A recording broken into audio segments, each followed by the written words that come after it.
The child psychologist looked at the footage of our son and said, "I've never seen anything like this in 20 years of practice. My wife and I bought a tiny camera disguised as a phone charger when our 12-year-old Theo asked to stay home alone for the first time while we worked, and we stuck it in the living room outlet facing the couch because we wanted to make sure he was safe. The first day was boring in the best way because he just watched TV, ate some crackers, and played video games until we got home. So, we felt silly for even worrying. But the footage from the next day made us rethink everything. My wife texted me at lunch and said I needed to look at the footage immediately. And when I opened the app, I saw Theo standing in the middle of the living room, completely motionless, and staring at the wall for what the timestamp said was 47 minutes straight. He didn't move, didn't blink that I could see, didn't do anything except stand there like a mannequin. And when my wife called me, her voice was shaking when she asked, "What is he doing?" And I told her I had absolutely no idea. We didn't say anything to him that night because we didn't want him to know about the camera, but we watched him during dinner like he was a stranger. Day 3 was worse because we pulled up the footage and saw Theo sitting on the couch having a full conversation with the empty armchair across from him, nodding along like someone was talking, laughing at jokes we couldn't hear. And at one point he leaned forward and said, "That's a really good idea. I didn't think of that," to absolutely nobody. My wife grabbed my arm so hard she left marks and whispered, "Who is he talking to?"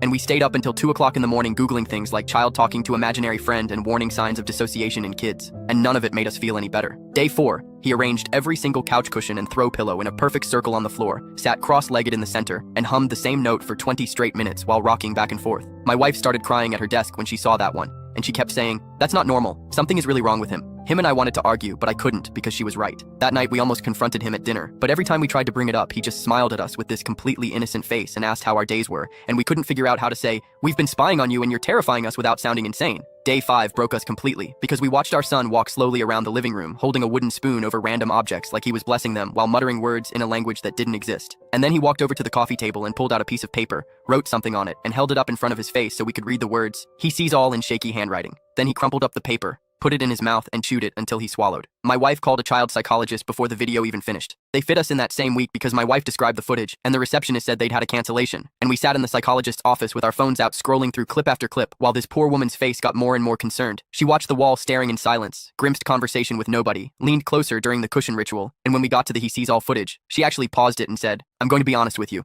I've never seen anything quite like this in my career, and I think we need to bring your son in before I can give you any kind of assessment." She stepped out to the waiting room to bring him in, and my wife grabbed my hand, because this was the moment we'd been dreading all week. I remember thinking that no matter what the psychologist told us, at least we'd finally have answers about what was happening to our kid. The door opened and Theo walked in looking completely normal, glancing around the office like he was just curious about where we'd taken him. My wife put on her gentle voice and said, "Sweetie, the doctor just wants to talk to you for a little while, okay?" And Theo looked at her, then at me, then at the psychologist. And then he said, "Wait, is this about the hidden camera you guys put in the living room? I found that thing like 2 weeks ago." The psychologist looked at us with her eyebrows raised and Theo grinned and said, "You really thought I was possessed? I literally got the wooden spoon thing from a video on YouTube." My wife and I just sat there while our son laughed so hard he had to hold onto the chair to keep from falling over.